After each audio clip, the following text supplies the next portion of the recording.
Oke, selanjutnya kita akan membahas pattern recognition. Apa itu pattern recognition?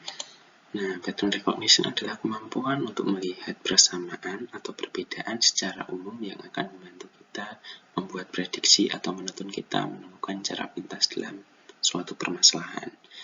Nah, ini termasuk salah satu dari computational thinking gitu. Nah, oke, kita lanjut. Nah, berikut contoh pemikiran pattern recognition yang sederhana gitu ya. Oke. Pertama, nah ini dari gambar ini bisa dibayangkan dulu nggak? Teman-teman ini kebayang nggak? Ini gambar apa gitu? Oke, tak tunggu gitu ya. Dalam hitungan 5, 4, 3, 2, 1. Oke, teman-teman semuanya tahu bahwa ini sebenarnya gambar anjing. Kenapa bisa seperti itu? Oke, secara sederhananya, walaupun ini gambar cuma seperti bayangan dan ada gambar aslinya juga gitu, tapi karena kita sudah mengetahui karakteristik secara umum mengenai anjing yang mulutnya agak condong ke depan, terus yang telinganya agak di ujungnya agak runcing, terus bentuk posturnya yang seperti hewan pada umumnya gitu. Tapi kita udah tahu bahwa anjing itu memiliki karakteristik umum itu seperti itu. Nah, terus selanjutnya nih, dari bayangan ini teman-teman juga pasti udah tahu ini gambar apa. Oke, tanpa dihitung ya, ini teman-teman pasti udah tahu bahwa ini sebenarnya gambar kucing. Oke, kenapa bisa tahu seperti itu? Ya, seperti tadi gitu, karena udah mengetahui karakteristik umum.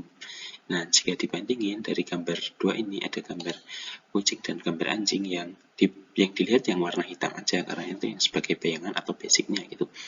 Nah, kita bisa melihat bahwa sebenarnya jika secara gambar ini cuma gambar warna hitam, kita nggak tahu bahwa sebenarnya ini gambar apa sih sebenarnya. Tapi karena kita udah tahu karakteristik secara umum, ya yang belah kanan ini ya gambar kucing, terus yang belah kiri ini gambar anjing. Oke, nah itu kan bisa dilihat kan karakteristik umumnya pasti ada perbedaan gitu. Yang pertama mungkin dari teman-teman bedanya di mana nih? Nanti kalau dicari teman-teman pasti juga udah tahu gitu kan. Tapi dari pertama, nah ini mungkin yang langsung kelihatan beda di bagian mulut gitu. Bagian mulut kalau anjing cenderung ke depan, kalau kucing cenderung ke belakang gitu. Maksudnya cenderung enggak semaju anjing gitu. Nah mungkin itu bisa dijadiin ya perbedaan gitu. Nah, terus dari gambar ini atau dari ilustrasi ini teman-teman pastinya udah tahu apa itu pattern recognition. Nah, yang pattern recognition itu seperti tadi pada yang awal tadi, yaitu mengetahui karakteristik umum atau karakteristik secara umum persamaan maupun perbedaan mengenai ya suatu permasalahan. Nah, ini contoh sederhananya pada kucing biar teman-teman bisa langsung paham gitu. Oke, mungkin bisa tak lanjut ya dari teman-teman, nanti bisa kalau ada pertanyaan atau bingung bisa ditanyakan di kolom komentar. Oke, selanjutnya, pentingnya cara berpikir pattern recognition pada siswa. Oke, yang pertama efisien gitu. Oke, jika kita tidak tahu karakteristik kucing tadi, ketika melihat gambar tadi, apakah teman-teman kebayang bahwa itu sebenarnya kucing gitu? Ya enggak kebayang karena karena kita sudah terbiasa melihat sesuatu, melihat karakteristik secara umumnya. Contohnya kucing tuh punya bulu, punya telinga yang cenderung agak oval gitu, agak lucu gitu, terus mukanya juga agak oval, agak lucu, memiliki ciri khas mata yang cenderung kayak gitu. Nah, ketika itu kita di hadapan suatu gambar kucing yang gambarnya itu sebenarnya ya tidak menampilkan ciri-ciri bahwa kucing itu ibaratnya kucing oranye atau kucing belang warna hitam atau warna apa, tapi kita tahu bahwa itu sebenarnya bentuk dari kucing gitu ya teman-teman. Oke, terus selanjutnya meningkatkan daya ingat. Oke, karena kita terbiasa melihat seperti itu, nanti ya kita akan ingat gitu. Dan itu contohnya tadi memang contoh sederhana pada kucing aja, tapi sebenarnya pada kehidupan sehari-hari tidak hanya pada kucing. Oke, kita bisa melihat ya contoh saja kalau kita mau sederhananya itu mobil gitu. Nah, mobil itu perbedaannya sama motor apa? Kita kan udah tahu kan itu sederhana, tapi mungkin ya bisa buat contoh aja gitu. Kalau mobil rodanya 4, motor rodanya 2 gitu. Nah, mobil bentuknya cenderung agak lebar karena memuat banyak orang, motor cenderung agak lebih kecil gitu. Nah, itu kan kita udah tahu kan. Oke, terus selanjutnya nih, meningkatkan kepercayaan diri. Kenapa kok bisa juga untuk meningkatkan kepercayaan diri? Oke, nah dari teman-teman nih, kalau disuruh tebak-tebak gambar gitu, atau nanti ada permasalahan lain kan, nah solusinya tuh udah tahu gitu, ini gambar apa? Nah, karena tadi udah tahu karakteristik kucing, ya tentunya gambar kucing itu akan lebih percaya diri. Kenapa kok percaya diri? Ya karena udah tahu gitu. Oke, aplikasi pattern recognition dalam pembelajaran ekonomi. Oke, yang pertama nih, kita kenapa langsung muncul kok banyak ini apa nih? Nah, itu mungkin teman-teman agak bingung gitu ya. Nah, yang dimaksud di sini adalah memahami materi gitu. Nah, ketika kita melihat data-data nih, data-data yang disusun, yang per periode, yang ada akunnya gitu, ada kode-kode tiap akunnya gitu, itu biasanya pelajaran apa? Nah, kan teman-teman langsung jawab nih, akuntansi gitu.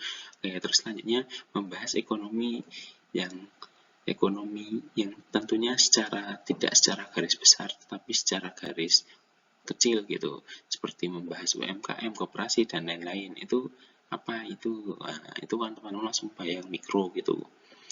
Nah, itu dari aplikasinya seperti itu. Jadi kita akan cenderung lebih hafal atau lebih paham mengenai beberapa materi gitu. Juga pada ini di sini saya contohkan ada akuntansi, mikro, administrasi, matematika, ekonomi, statistika, manajemen makro, dan ekonomi Islam.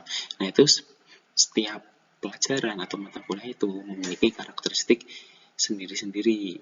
Nah, atau pola-pola sendiri gitu. Nah, teman-teman bisa bayangin lah, nah aplikasinya itu seperti apa. Nah, kita udah tahu ya, ibaratnya kalau kita dikasih soal ini soal apa ya teman-teman gitu. Nah, teman-teman mungkin soalnya bisa langsung dilihat, nah langsung paham gitu. Ilmu yang mempelajari tata kelola perkantoran, nah itu apa? Mungkin langsung kan teman-teman jawab administrasi perkantoran. Nah, seperti itu. Oke, jadi aplikasinya sederhananya seperti itu ya teman-teman. Tapi sebagai siswa, karena mungkin ini diajari dari kecil ya udah terbiasa dari kecil, nanti aplikasinya ya akan lain-lain gitu. Oke. Terus selanjutnya abstraksi. Abstraksi itu apa sih? Abstraksi itu proses penyaringan atau pengabaikan atau memfilter karakteristik pola yang tidak kita butuhkan untuk berkonsentrasi pada hal-hal yang akan dilakukan. Oke, ini teman-teman pasti bingung nih apa nih. Ini juga salah satu dari computational thinking gitu. Oke, selanjutnya contoh pemikiran abstraksi. Nah, ini proses pemikirannya adalah atau nama proses pemikiran abstraksi itu namanya modeling. Nah, ini ada tahapan dari modeling. Nah, ini kok ada banyak nih, tapi teman-teman pasti udah terbiasa lah tahap modeling itu.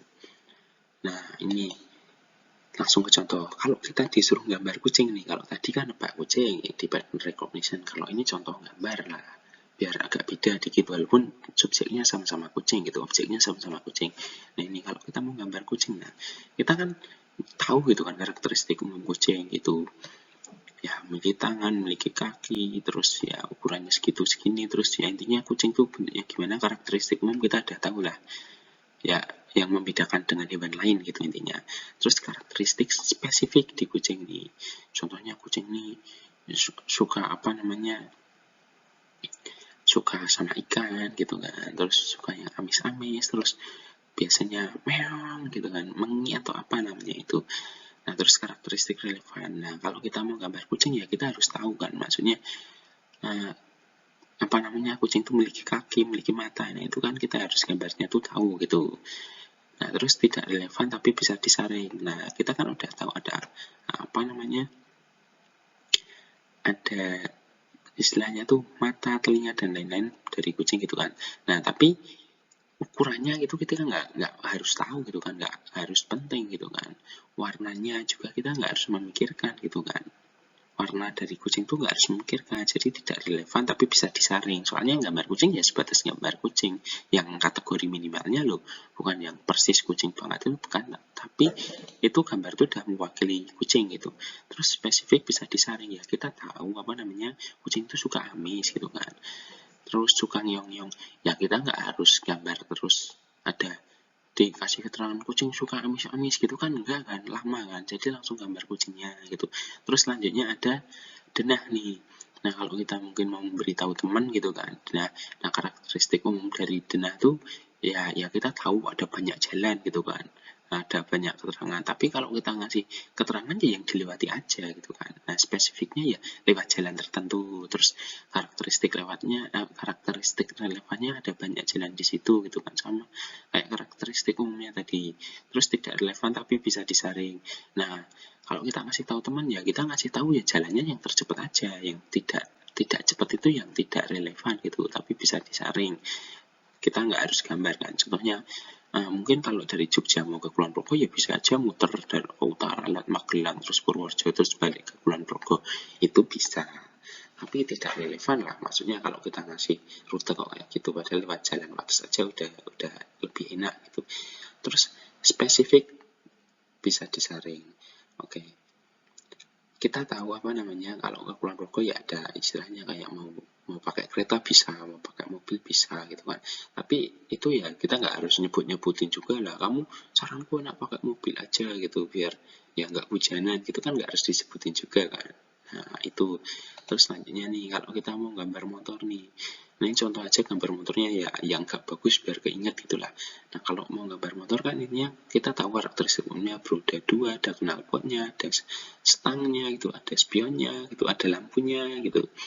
Nah terus karakteristik spesifiknya kan ya malah kesebutin tadi semua di karakteristik umum. Karakteristik spesifiknya kan ya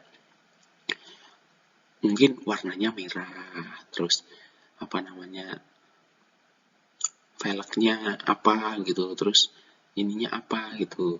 Nah dari itu ada karakteristik relevan juga gitu.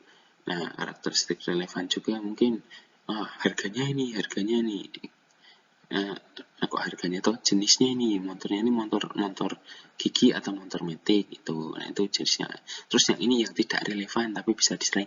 Nah baru harganya nih 30 juta, 35 juta atau 60 juta atau 15 juta. Nah itu tapi kan bisa disaring. Kita mau gambar motor harus disebutin harganya kan kayak gak bagus gitu. Terus spesifik bisa disaring. Nah kalau kita mau gambar motor ya kita nggak harus nyebutin spesifikasi mesinnya lah, ibaratnya DUHC, DOH 6 speed atau apa namanya, slip engineering gitu yang 110 cc, 125 cc gitu kan, kita nggak harus nyebutin kan. Intinya kita gambar motor ya roda 2 ada stangnya ya bentuk motor gitu. Nah itu contoh dari pemikiran abstraksi. Nah dari teman-teman mungkin udah sangat akrab dengan contoh pemikiran ini gitu. Oke, terus selanjutnya nih, pentingnya pemikiran abstraksi. Oke, memungkinkan membuat gagasan umum dan cara mengatasinya.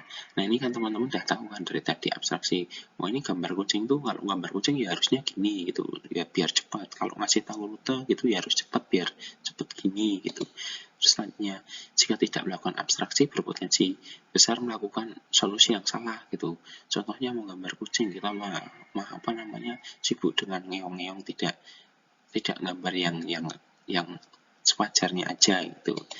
Terus proses modeling akan membantu mengatasi masalah. Iya kan, tentunya akan sangat membantu mengatasi masalah. Itu contohnya kalau kita mau ngasih tahu rute gitu kan, ya kita nggak harus bikin peta yang lengkap seperti mungkin Google Maps gitu kan, intinya rute tercepat gitu.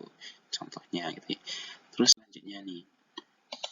Selanjutnya aplikasi abstraksi dalam pembelajaran ekonomi. Ya hampir sama seperti yang pattern recognition tadi, tapi kalau yang pattern recognition tadi secara kategori atau persamaan secara umum gitu ya. Kalau ini karakteristik yang khusus nih, yang hanya khusus gitu. Nah kalau kita mau belajar akuntansi ya kita ya tentunya belajar mungkin tentang seperti akun-akun, terus cara mengelola uangnya itu dimasukin ke kredit debit gitu. Nah itu terus kalau kita belajar mikro ya tentunya kita nggak usah belajar yang secara konsep yang secara pemerintahan tapi secara pasar gitu. Nah intinya kan kita tahu, intinya itu dalam proses aplikasinya ini kita lebih bisa menempatkan gitulah. Itu oke, mungkin cukup untuk yang ini, bisa dilanjut untuk yang selanjutnya.